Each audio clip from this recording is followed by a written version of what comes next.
Hey, what's up everybody? It's Jimmy with Papa J Vinyl. Welcome back to another video. Hope everybody is doing well. So I have a question for you today. Do you still buy CDs? If you're a vinyl person, if you mainly buy and collect vinyl to listen to, do you still buy CDs occasionally?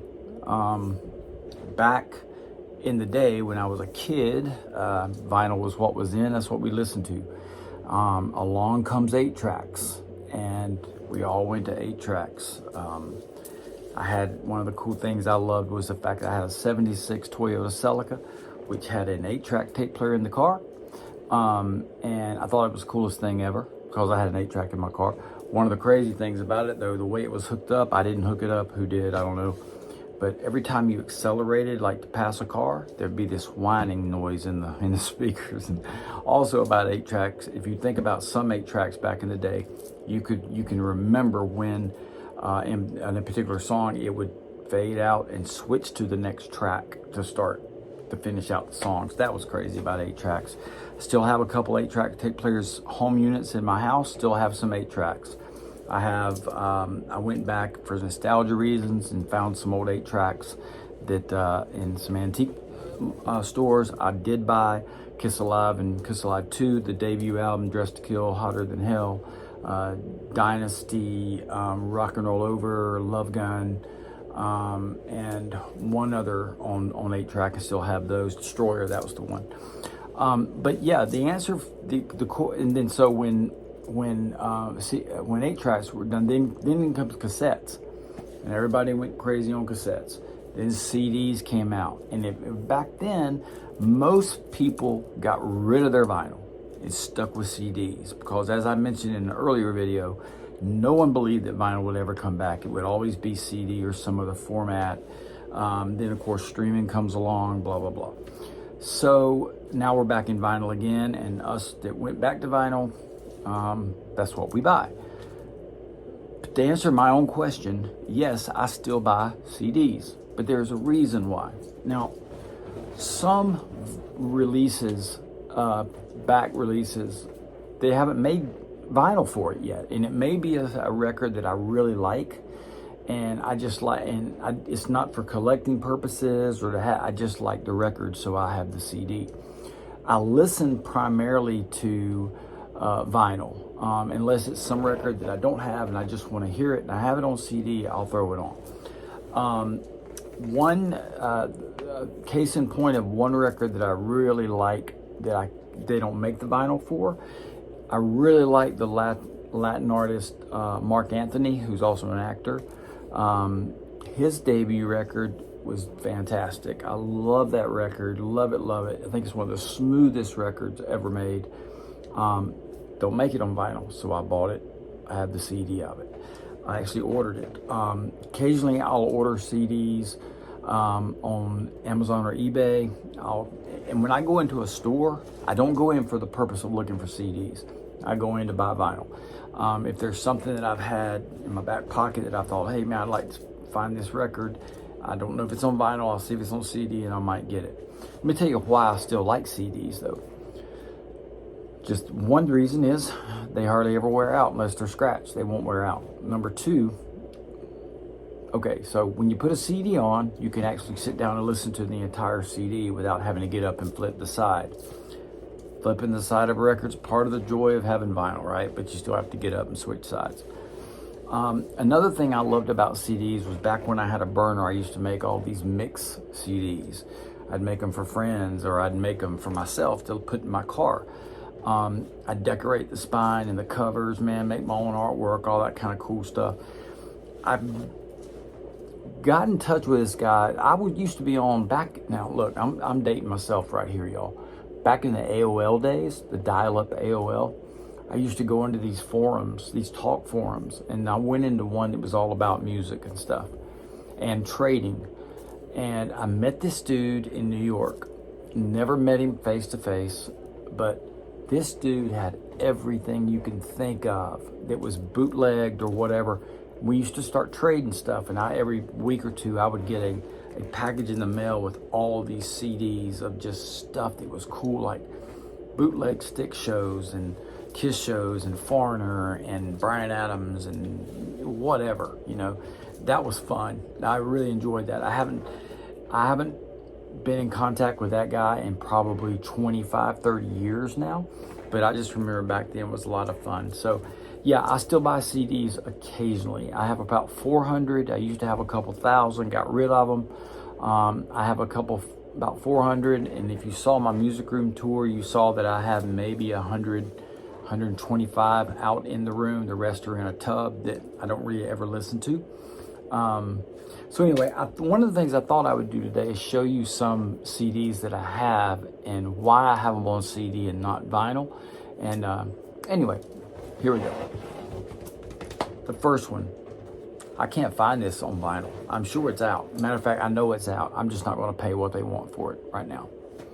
Great band from 1990 that John Bon Jovi discovered from New Jersey. I saw them a couple times, but I really like this record. It's Trixter, their debut. I really didn't like anything they put out afterwards, but PJ right here, he is with Fozzy now. Steve Brown, the guitar player, he filled in for Phil Collins with Def Leppard when Phil was out, and a lot of other bands he fills into. Great guitar player. These guys are all back together playing, and they tour now as Trixter. They've been doing a lot of stuff with Mr. Big now too. So, but hey, this is a great record. I just don't want to pay what they want for this record on vinyl, and it's hard to find too. So anyway, that's one of them. This was a soundtrack that I never found on vinyl, and I love this soundtrack so much. It's all instrumental, orchestral music. It's from a movie that came out years and years ago with Jeff Daniels, Martin Sheen. Gosh, the list goes on, top actors. But this was the movie, Gettysburg. Movie's excellent, 3 or 4 hour movie. The soundtrack is so good, and it's a great music to just sit back and listen to. It's, like I said, it's orchestra, but it is excellent, and I haven't ever found it on vinyl. If I did, I would get it, but I haven't found it. Another thing I like about CDs is some artists will allow you to actually come in and record the show. I know that Grateful Dead used to do that. I think Black Crowes did that for a little bit, maybe Fish, maybe Dave Matthews. I don't know if I'm right or wrong on that, but this band did it for about every show. I know John Mayer does it too. Or he at least records his shows and makes them available. But this one, Allman Brothers. Now this is a show from my hometown in Charlotte. This was on August the 9th, 2003 at the Verizon Amphitheater. So I got this, just a 3 CD set. Is the set list even listed on here? Set list is not even listed, which is okay, because there's probably not about 5 songs on anyway, because they're so long. But this was cool. This was right as Hitting the Note, the studio record came out. So, but they recorded this, and they did the whole tour like this. From what I hear.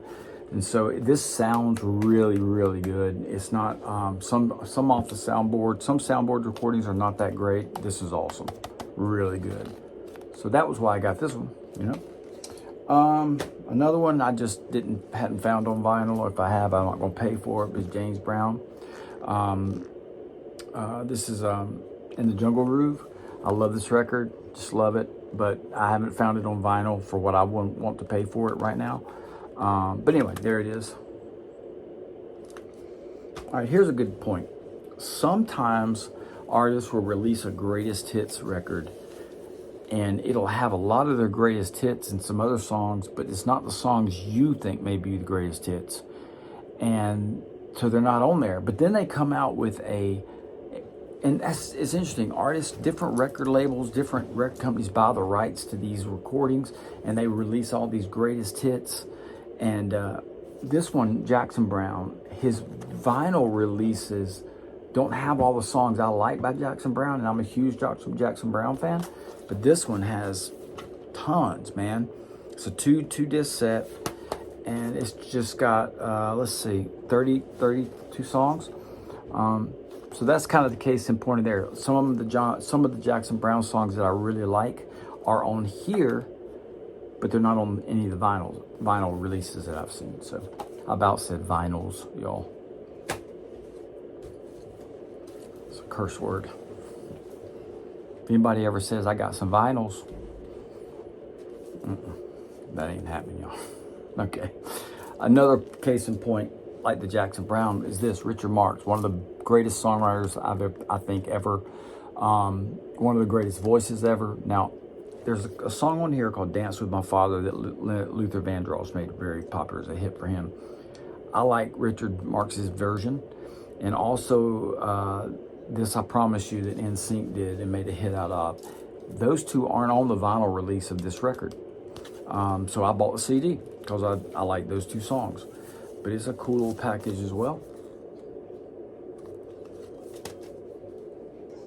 Now, here's what you'll also find on CDs. You can find these everywhere. If you go on Amazon and put an artist in, you can go down a rabbit hole of all the releases that different labels and different companies release of artist music. But this is one that I went out and bought because I'm a huge Prince fan. This is just Prince Let's Go Crazy Live. There are, I think, 9 or 10 individual live recordings in here. So I'm gonna kind of pull my thing over here. So, okay, every one of them is different. Like this one is the Carrier Dome in Syracuse. This one is part 2 of that. This one is the Tokyo Dome in Japan in 1990. It has the set list on the back, and there's like, I think, let's see, 1, 2, 3, 4, 5, 6, 7, yeah, 10 individual CDs in this set. Now, if you, like I said, if you go on to Amazon and you put in Prince live records, you're gonna find tons of them, tons of different ones. And the same thing with greatest hits. You're gonna find all. I've got 4 or 5 Heart greatest hit CDs. Now that's another case in point. Heart is only released that I know of the greatest hits records on vinyl, the least I can find. Now I may be totally wrong, y'all. So don't take my word for it. But a lot of the Heart songs by Heart I like are not on that record. So I have like 4 or 5 Heart greatest hits CDs. But anyway, so back to the Prince one. Sounds really bad. It's just a bad sounding bunch of CDs. It's almost like they set a microphone up in the crowd and just hit play. It's not necessarily, and if it is soundboard recordings, they're not done very well. But hey, you know what?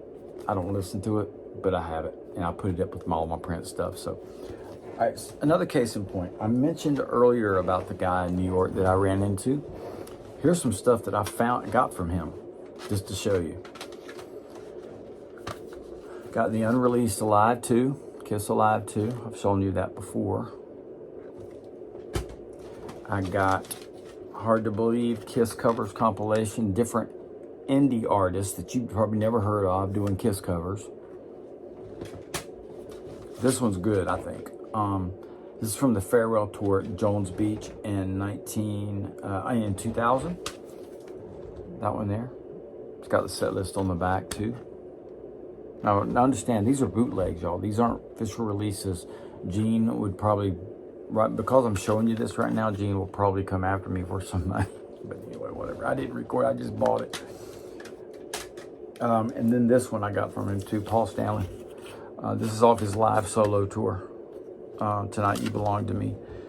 This was from 1988. Did on a solo tour. This is good, man. This sounds good too. But look, it's just a CD with writing on it. Paul Stanley. Solo disc too. That's all it is right there on a regular old CDR. Now, I mentioned earlier about going down the rabbit hole for stuff. Here is another case in point, like the Prince one that I bought. This is called Set the World on Fire Live Kiss. This has got 10 FM broadcast records in it, CDs in it. You know, different ones, Sao Paulo, Selland Arena, Fresno in 77, There's one in here from 74. Let's see if I can find it. Maybe this is it. Yep. Agora Ballroom in Cleveland, April 1st, 1974. It's an FM broadcast. These don't sound really good either. It stays up. This box actually stays in my with all my Kiss stuff. It does forget. I never play it. But case in point, these are the kind of things you can own just to have them, right? And so you, like I said, you go down that rabbit hole of stuff, you can find all kinds of stuff. And again, I buy CDs for that reason. I am a vinyl buyer first and foremost. I'm not going to not buy something. If they release it on vinyl and release it on CD, I'm going to buy the vinyl. Now, when Kiss is releasing their Off the Soundboard, I buy the vinyl and the CD for that. Sometimes I do that for several releases. So yeah, I still buy it, but I'm primarily a vinyl guy. So tell me what you think. Tell me why you may still buy CDs or not. Don't forget to hit that subscribe button, everybody. Hit the like button, subscribe, like this video, leave me a comment. Thank you for the suggestions. I found a couple of you sent me some suggestions of things to do today. I actually got it, and I thought it was awesome. So, hey, don't forget to do that. You guys have a great one. We'll see you next time, everybody.